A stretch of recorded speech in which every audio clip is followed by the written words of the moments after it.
अगर आपका बेटा या फिर बिटिया भारतीय सेना का हिस्सा बनना चाहते हैं और वह या फिर तो 7वीं कक्षा में पढ़ रहे हैं या फिर 7वीं कक्षा पास कर चुके हैं, तो मैं आपको देने जा रही हूँ एक ऐसी जानकारी जो आपके बच्चों की ज़िंदगी बदल सकती है। नमस्कार, मैं डॉक्टर श्रद्धा वशिष्ठ आपका सबकी शिक्षा में बेहद स्वागत करती हूँ।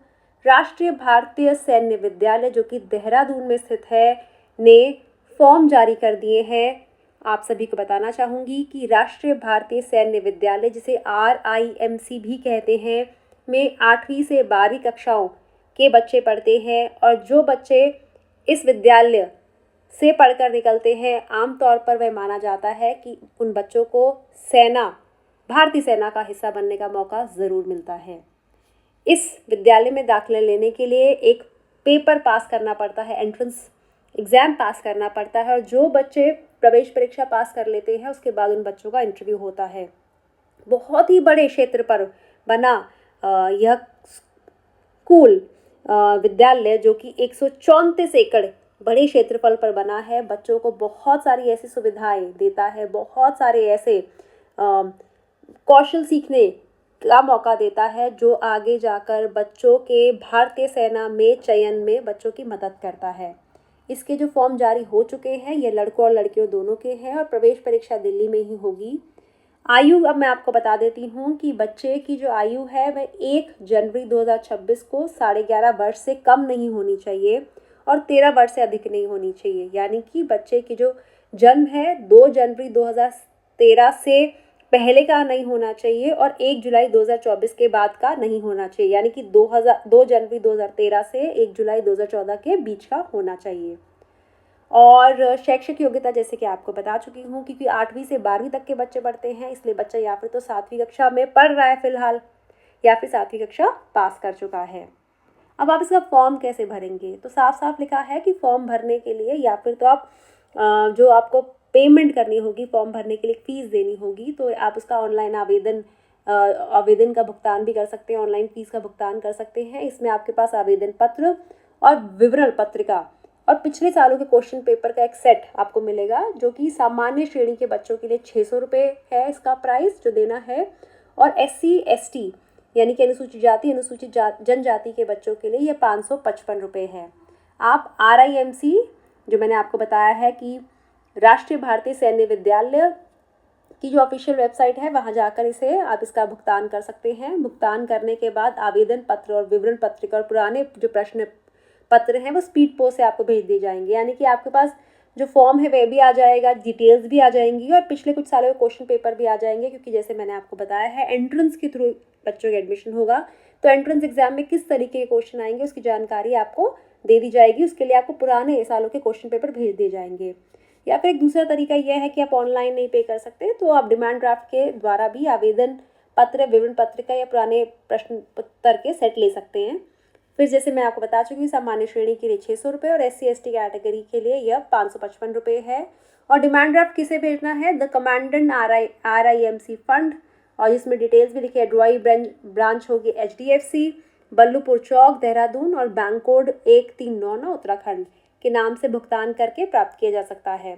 और साफ साफ लिखा है कि अनुसूचित जाति और जनजाति श्रेणी के उम्मीदवार के लिए जाति प्रमाण पत्र की सत्यापित छाया प्रति भेजना अनिवार्य है। यानी कि उन्हें अपना जो सर्टिफिकेट है SC ST कैटेगरी का वह आपको भेजना होगा। आवेदन पत्र स्पीड पोस्ट से भेजा जाएगा और आवेदन अपना पत्र व्यवहार का पूरा पता अंकित हस्तलिखित रूप से अंग्रेजी में पोस्टल पिन कोड और फ़ोन नंबर के साथ लिखकर भेजें। और आगे यह भी लिखा गया है कि जो आवेदन पत्र जमा कैसे होगा, कि आवेदन पत्र की 2 प्रतियों में विवरण पत्रिका में उल्लेखित संकलन के साथ परीक्षा प्रकोष्ठ आगे DOE के आगे एड्रेस लिखा है कि 31 मार्च 2025 तक वहां पहुंच जाना चाहिए। और आगे ये भी लिखा है कि केवल राष्ट्रीय भारतीय सैन्य कॉलेज से प्राप्त आवेदन पत्र मान्य होंगे। यानी कि जो आपने RIMC से जो फॉर्म लिए हैं वही मान्य होंगे। ऐसा नहीं है कि आप बाजार से आप फॉर्म ले आएंगे, फोटोकॉपी भेज करके भेज देंगे, या बिना होलोग्राम यानी मोहर के बिना आवेदन पत्र भी नहीं लिए जाएंगे। और साथ में यह भी कहा है कि सेना कर्मियों के बच्चे, पैरा सैन्य कर्मियों के बच्चे, केंद्र सरकार के कर्मचारियों के जिनकी स्थानांतरण नौकरी है के उम्मीदवार, यानी उनके जो बच्चे होंगे वह जिस राज्य के मूल निवासी हैं, पहले तो जिनके बच्चे हैं उनके बारे में बताया जा रहा है। तो माता पिता जो कि सैन्यकर्मी हैं या पैरा सैन्यकर्मी हैं या केंद्र सरकार के वह कर्मचारी जिनकी स्थानांतरणीय नौकरी है, वे जिस भी राज्य के मूल निवासी हैं, जिस राज्य में उनके माता पिता विभावक सेवारत हैं, में आवेदन जमा कर सकते हैं। उनके अधिवास राज्य का निर्धारण उनके मूल अधिवास राज्य के अनुसार होगा और उनकी जो जिम्मेवारी भी उनके मूल अधिवास राज्य के अनुरूप होगी। आवेदन पत्र उसी राज्य में जमा करना अनिवार्य है जहां से उम्मीदवार परीक्षा देना चाहता है। हालांकि इस तरह के उम्मीदवारों में पूर्व व्रत का सत्यापन करने के लिए ऐसे अभिभावकों को अपने कार्यालय द्वारा प्रदान किया गया सेवा प्रमाण पत्र, जिसमें प्रमाणित किया होगा कि वे वर्तमान में दिल्ली में कार्यरत है, आवेदन पत्र के साथ संकलन करना होगा। यानी कि वे दिल्ली में काम कर रहे हैं तो डिपार्टमेंट से लेटर मिलेगा, वह भी आपको साथ में जोड़ना होगा।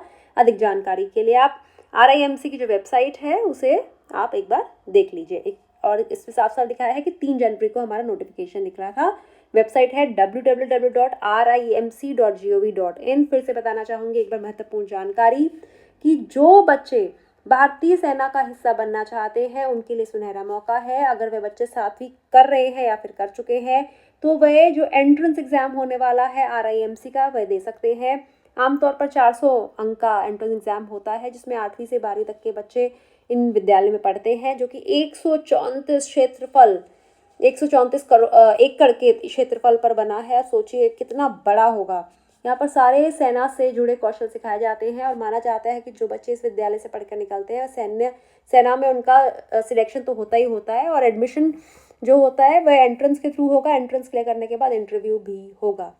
तो उम्मीद करती हूँ आप ये जानकारी उन सभी लोगों तक पहुँचाएंगे जिनके बच्चे भारतीय सेना का हिस्सा बनना चाहते हैं। और याद रखें कि ज़रूरत है सही जानकारी सही समय पर लोगों तक पहुंचाने की, वरना बहुत बार ऐसा होता है कि देरी से पहुंची जानकारी किसी बच्चे के सपनों को कई बार तोड़ भी देती है और माता पिता की उम्मीदों को भी तहस नहस कर देती है। अब मुझे डॉक्टर श्रद्धा वशिष्ठ को इजाज़त दीजिए। नमस्कार।